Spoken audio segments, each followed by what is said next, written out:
AVC, Steve here, FlipSideCT. If you are watching this, that means you have some type of interest for Brian Eno and the genius he is. I pulled together from several interviews and some sound clips, sound bites. I just hope I don't get slammed for copyrights here.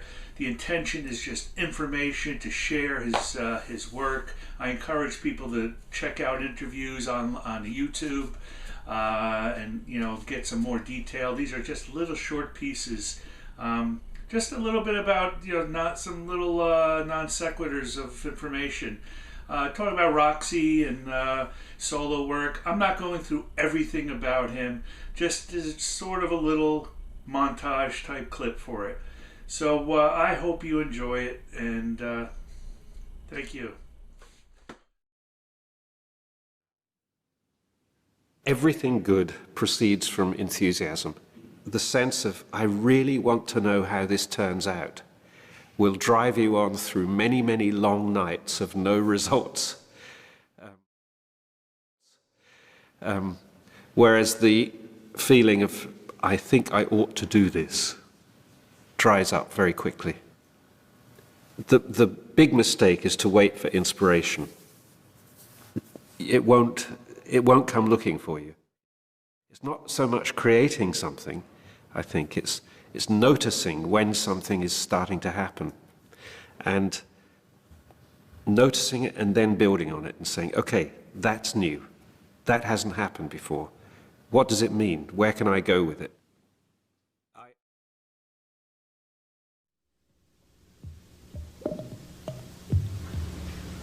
I have come through my music to enjoy the sounds that are in my environment, wherever I am. I wouldn't say that I understand the environment. I simply experience it.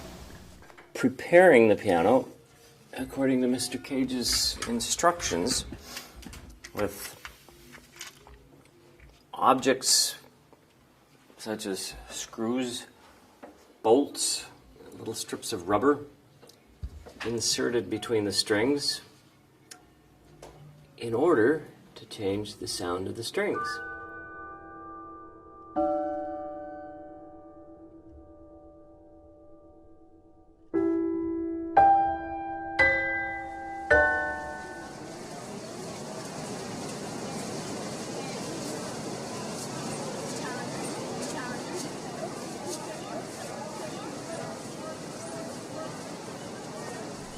So John Cage is really a unique person in the musical field, and Brian Eno did have some tie-ins with him, and you could look some of that up. But there was prepared piano, and there's things that go back, string piano, where plucking strings back in the early part of the centuries, putting cardboard on strings, trying to get unique sounds. There's so much going on where people are just trying to be, creative, out of the box. And basically what Eno said about John was that he made you realize that there wasn't a thing called noise, and it was just music you hadn't appreciated. And, that's about it. He...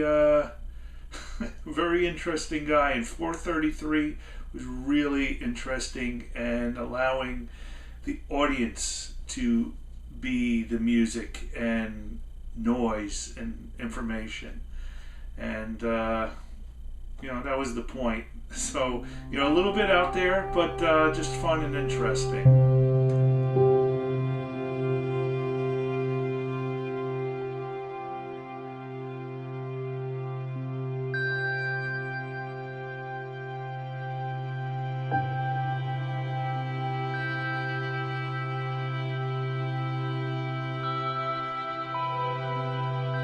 The first really powerful artistic experience that I can remember was when I was maybe 4 or 5 years old, when my uncle, he got hold of a little Super 8 projector, and he showed a Disney film on the wall at about that distance.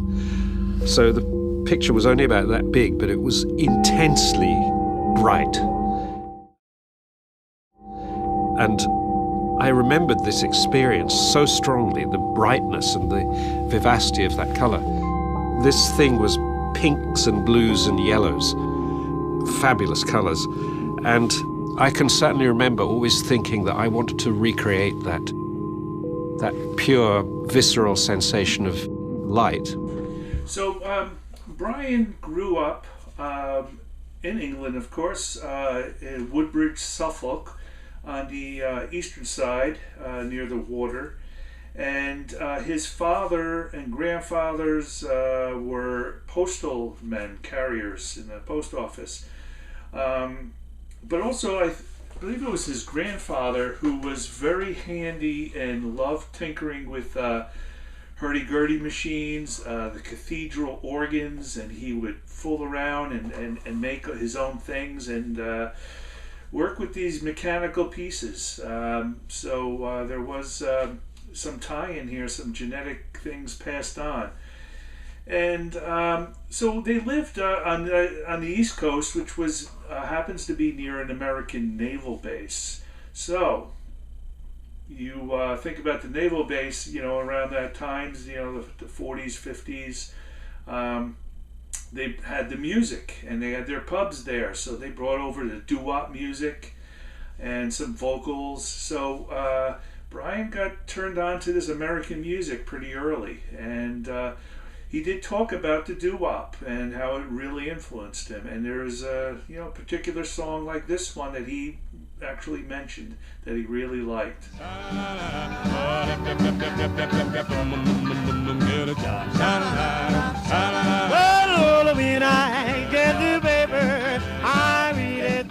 So Brian winds up going to art school and in London, and this is where everything started.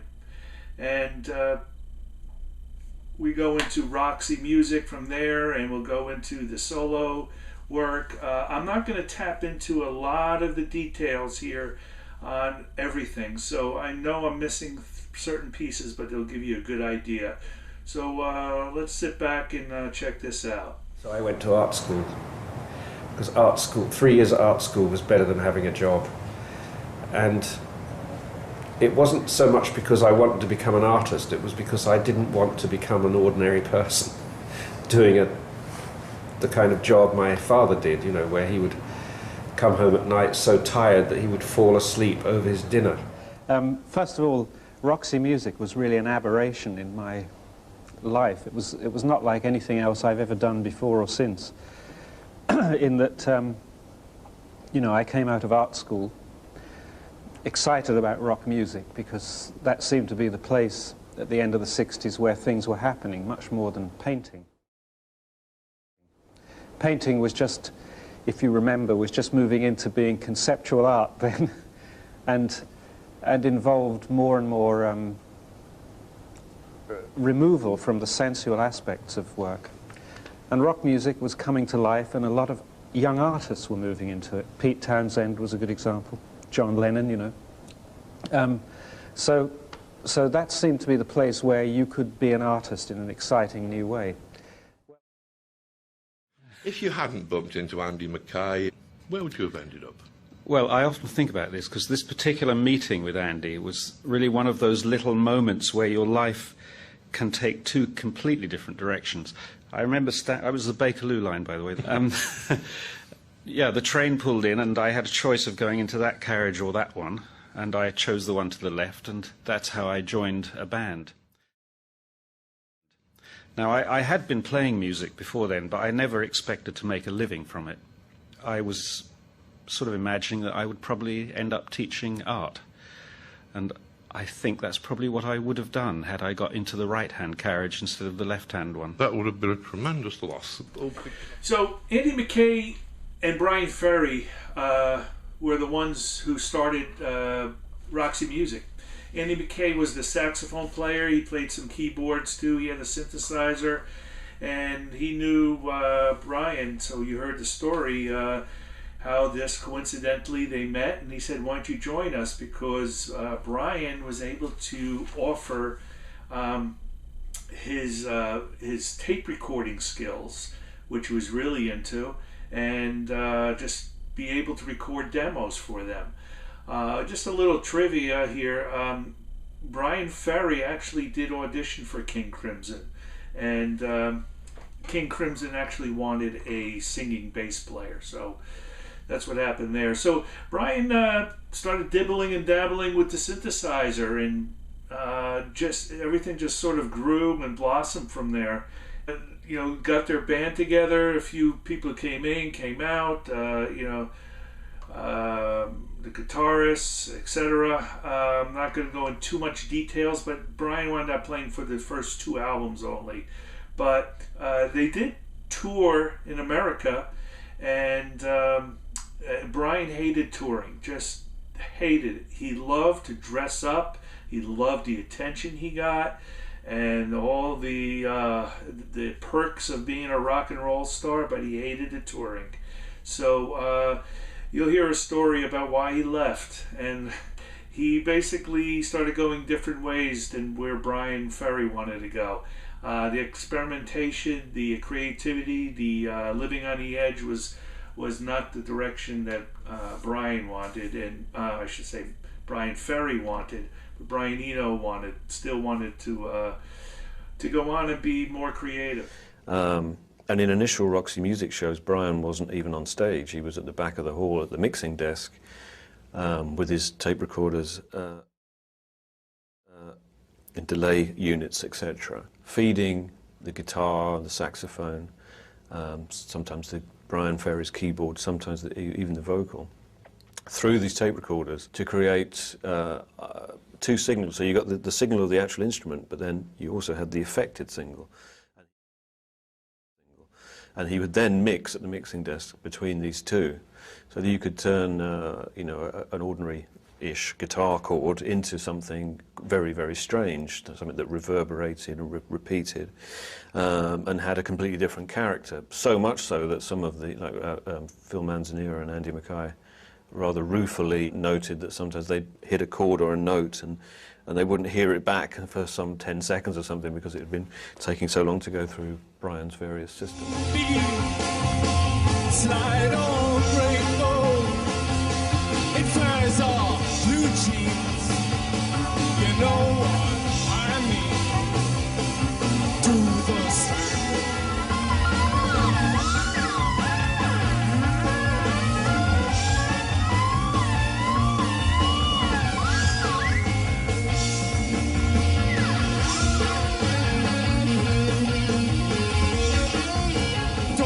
Yourself for a fool. Too much cheesecake too soon. Old money's better than you.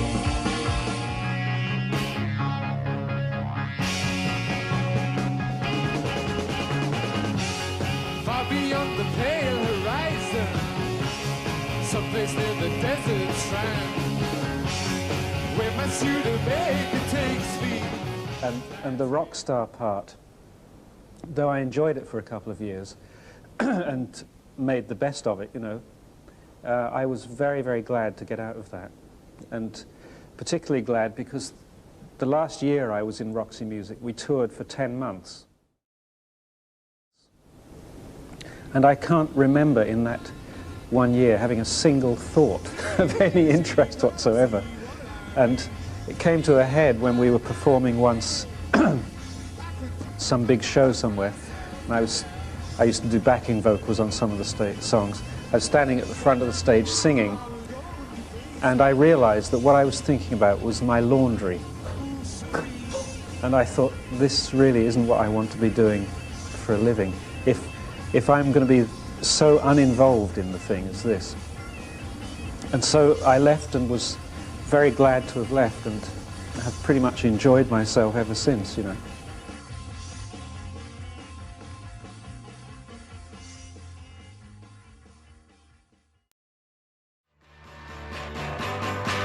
Then the Velvet Underground, that's the production of restraint. You have to admire people who say, the best thing I can do for this piece of music is defend it against the recording industry. Because I'm sure there were all sorts of people sitting around saying, Oh, you should get a proper drummer. It'd be so much better with a proper drummer instead of that woman who could only hit one drum at a time.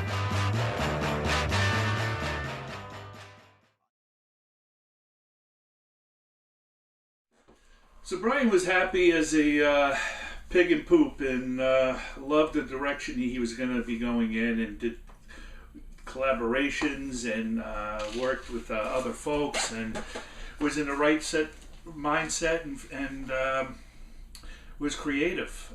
So he did work ahead with his solo works and plowing forward. Jumped right into the studio and started recordings. When it comes back to the ambience music, he'll mention this, but he talks about he wanted to really create a feeling. He wanted to create a sense of geographical location, make somebody feel a landscape, make somebody feel a beach, a water, the environment, and that was where he was headed with that. He always said about pop records. Pop records want your attention. They want you always engaged. And with ambient music, the great thing was you're able to move in and out. You could still have it in the background or foreground and still be a part of it.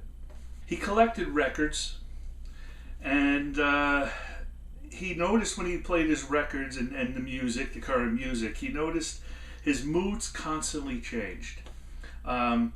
You have fast-moving tracks, you have the slow-moving, you have the ballads, you have your dance, and you're constantly changing.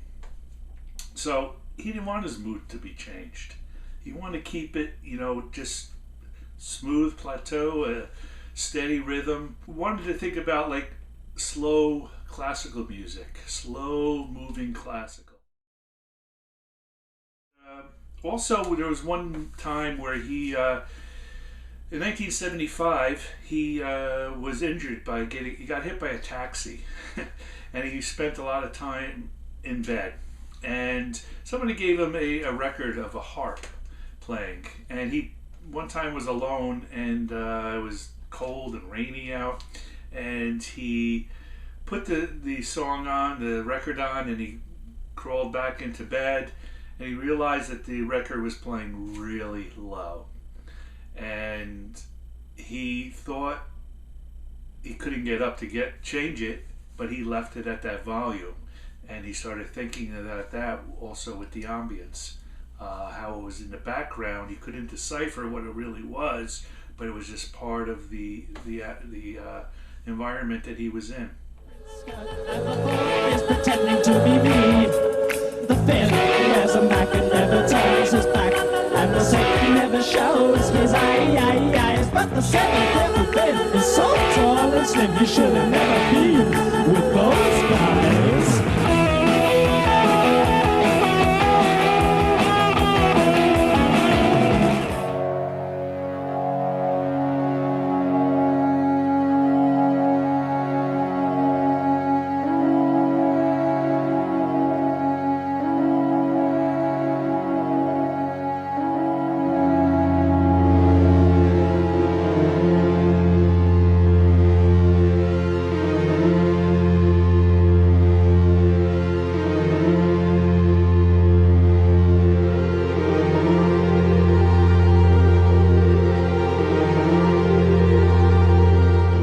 Actual solo album was Here Come the Warm Jets. How liberating an experience was that for you after having worked with a band?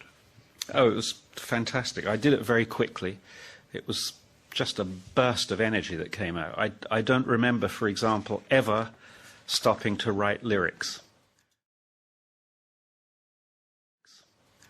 I can't remember how those lyrics came about. And you wrote the music first, presumably, and then the lyrics afterwards, is that?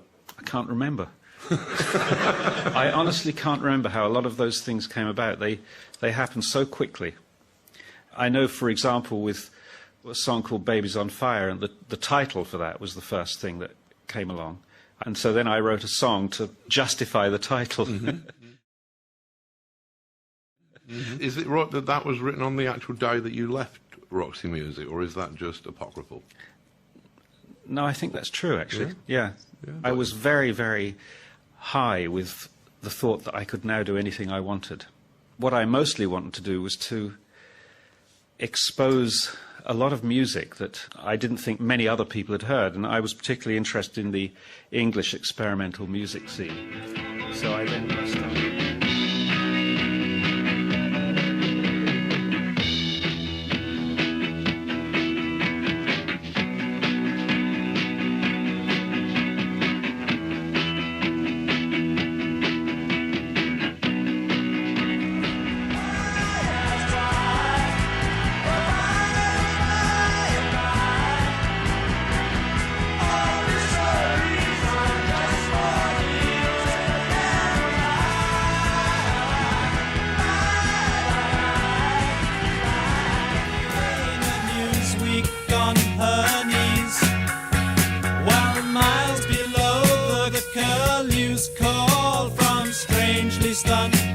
Trees. The painted sage sits just as though he's flying. When a white as teen sun, and we saw St. Elmo's fire splitting irons in the ether.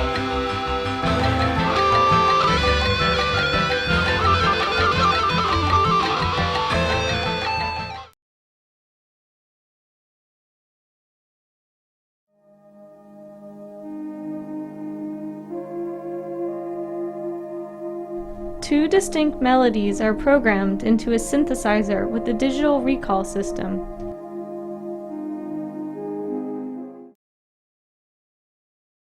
The music is streamed through a graphic equalizer, randomly changing timbre, which is the pitch of the sound.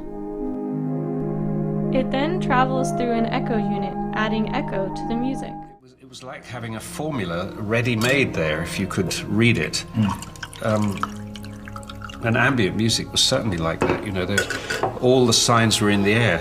In fact, there were a lot of other people doing similar things, really.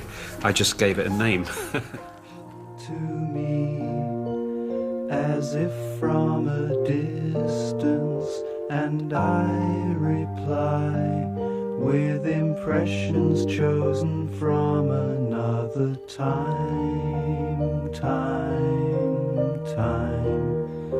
from... I have to tell you, it's an amazing feeling to play a keyboard where every note behaves totally differently from every other. Is that what was going on? Yeah, let's listen. This is a scale of C.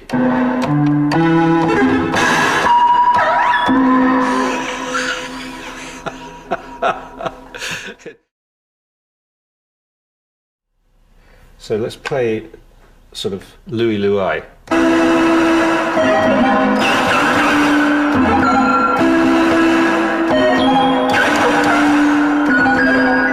There you go.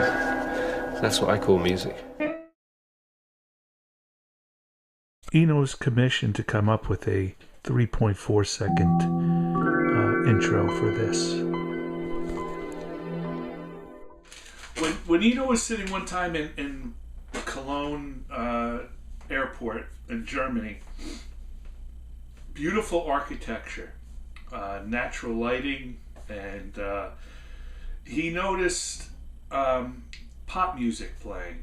Now, when you're playing the pop music, it's constantly being interrupted with the sounds of the announcements being made constantly, and you know, the lyrics and the songs are always broken up, and you just couldn't grasp the feeling. So he wanted to really make something that could just be constant flowing, and it doesn't matter if it's broken, it's still going to pick up at the same place.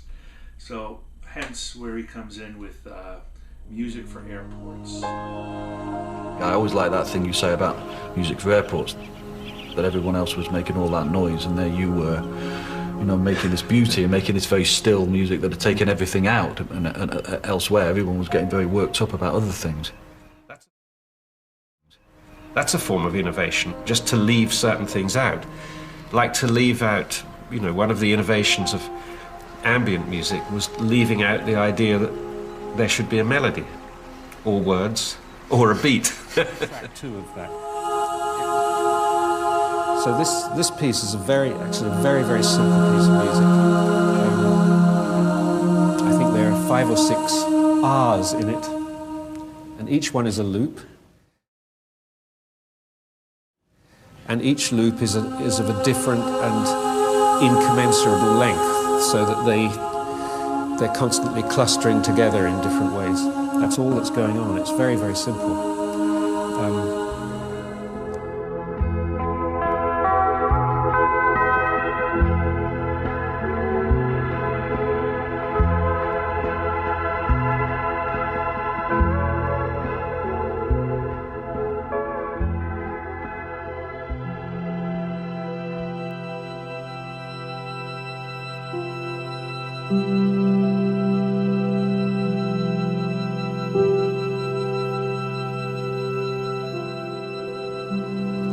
A garden grows, and it grows unpredictably. You can specify the starting point, and you can hope that it's going to turn out in some way that you like. But essentially, you surrender to the project. You surrender to the thing growing in its own way.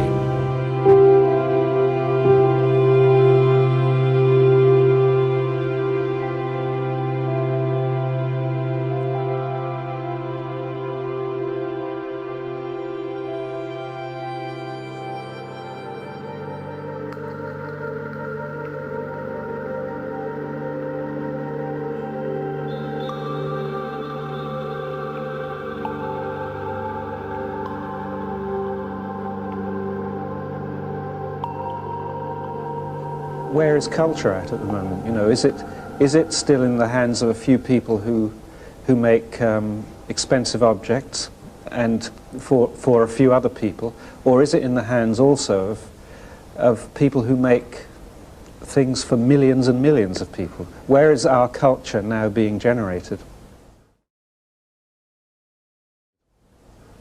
And I must say, I'm very, very happy to have a finger on that pulse. I love that.